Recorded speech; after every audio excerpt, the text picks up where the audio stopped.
Uh, my name is Mrs Ruth Selvaraj.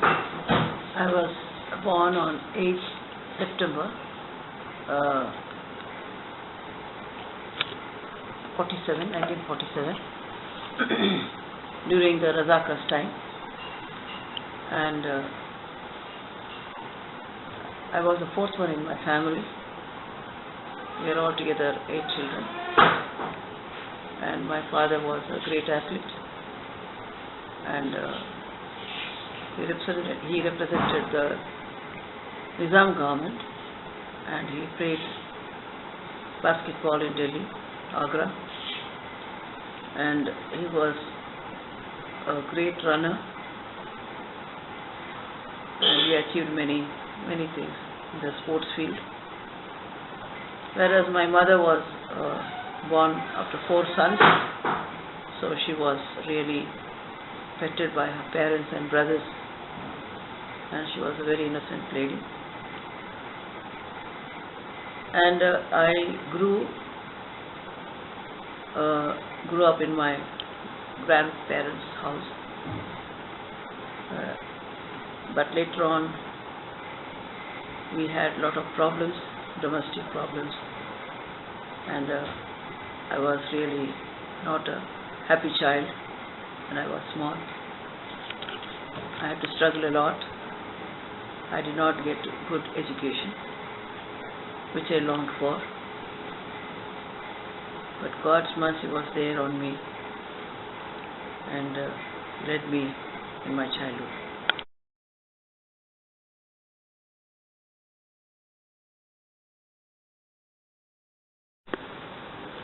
Later on, circumstances made us to move away from our grandparents' house.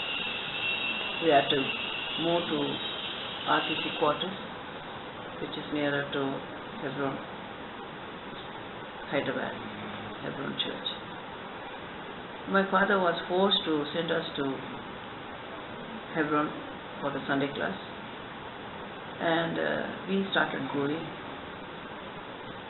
and I felt that this place was entirely different from any other nominal Christian churches. And day by day we started loving the Lord, and a desire came into me only that I should become a good girl, and I knew only Christ can change my life, and I can really become a good child of God only because of his love, by his love. So when I was 15, I asked the Lord to come into my heart, and my life changed. I became entirely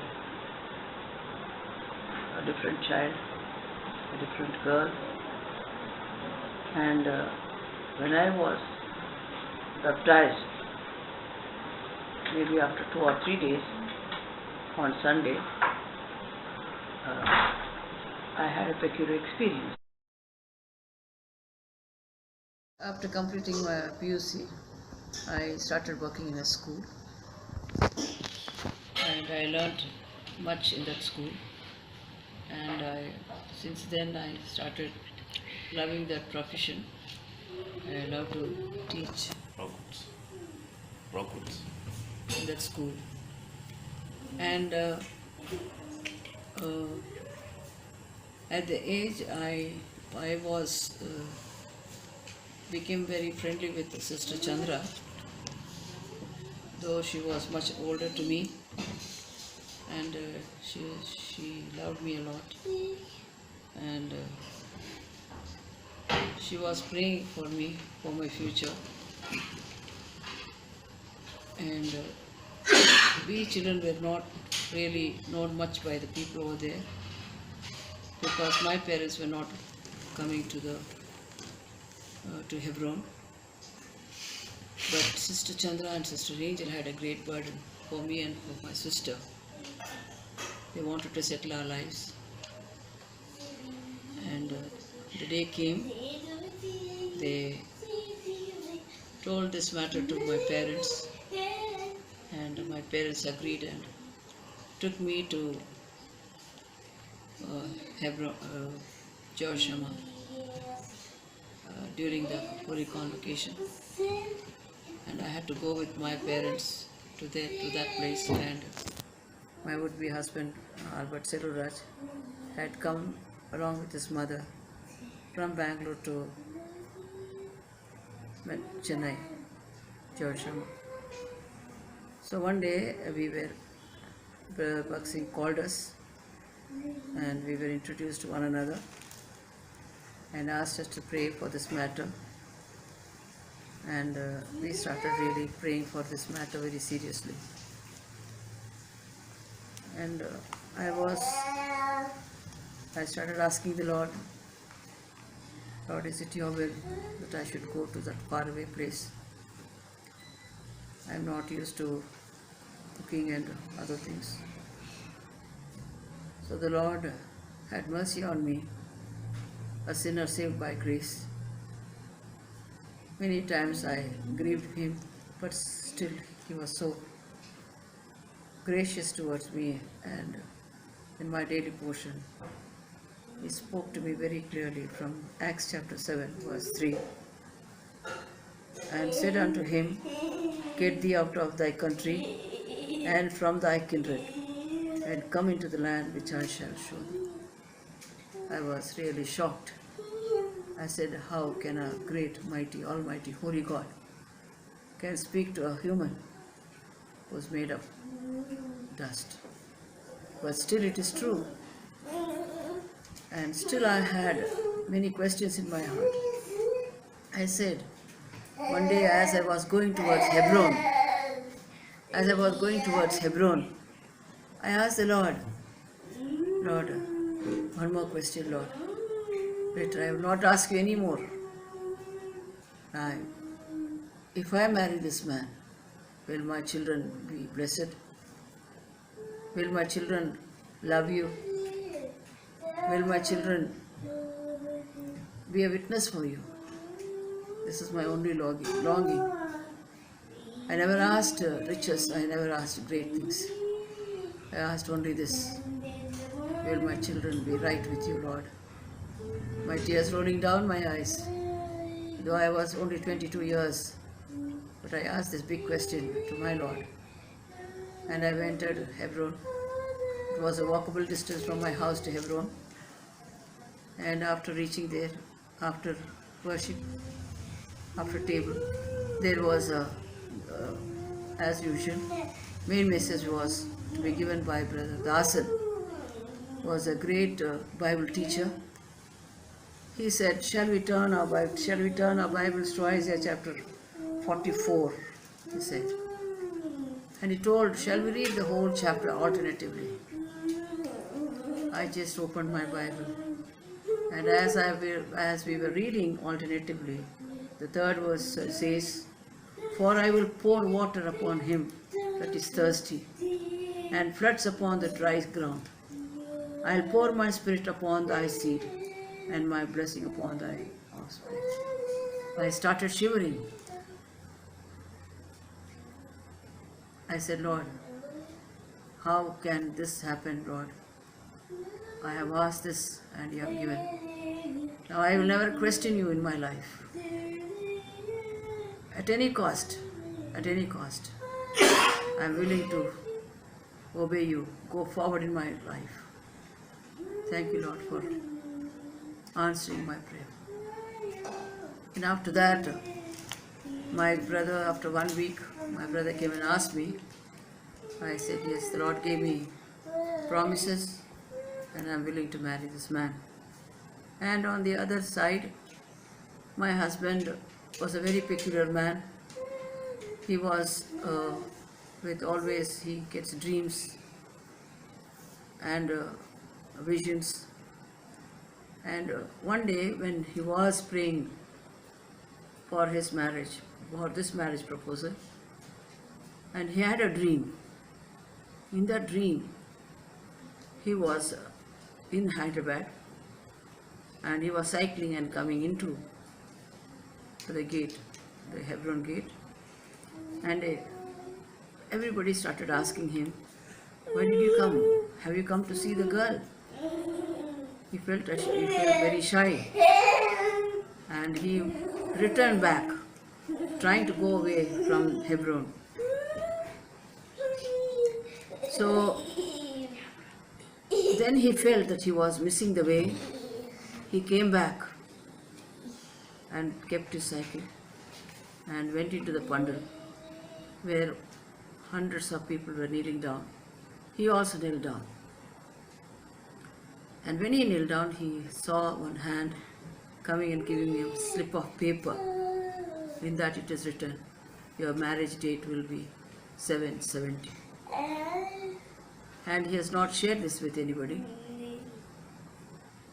And so the day came when Prabhak Singh came to my mother one day. I and my mother had gone to prayer meeting.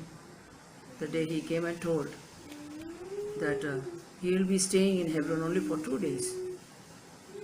That is on 31 July and 1st of August. He said, Mrs. George, your daughter's wedding will be on 31/7/70, last day of that month. And another boy called Senapati, his marriage will be on 1st of August. Later on, he shared this. Of course, 1 week before he shared this with me, when he came to, second time he came to Hyderabad. He shared this dream to me. And later on, it was told to Prabhak Singh. And Prabhak Singh was so much excited. He said, he asked my husband to give his testimony on the wedding day. But he refused to give because he said, I am very timid. I cannot stand in front of the big congregation. This is how we were made as husband and wife on 31 July. And by God's grace, July 71. So since then, we went on forward. By His grace, ups and downs were there, but we always, Christ was our center, and we went forward in our Christian life. After the marriage, we were blessed with 4 children, 2 boys and 2 girls. First is Sam, then Rebecca, Rachel and Paul. As I have asked the Lord, all the children are born again and they love the Lord, and they are highly educated and they got their own good jobs. And I had a desire to start a school, and I prayed about it, and the Lord gave me the promise from Psalm 37 verse 4. Delight thyself also in the Lord, and He shall give thee the desires of thy heart. I shared this with my husband. In the beginning he was very much not for it. Later on he agreed and helped me to start the school. Under great problems and difficulties, we were able to start the school, and only in the beginning only 45 students were there, and we were able to carry on the work. My husband was in central government. He was helping me here in accounts, as well as he's carrying on his work. And my husband, till the last, he did his best. He completed his work. After his retirement, 20 years back, he got retired. Since then, he was working full time. And even 1 month back, before his death, he worked in the school, completed his accounts work. And he told Rebecca, I finished all my work. He was faithful in his work. He was very systematic. He was workaholic. Even church account also, New Jerusalem's accounts. He used to sit very patiently as if somebody is going to ask him the accounts. He used to sit and write every detail, all the expenses, how much we get, every bit. He has maintained so well.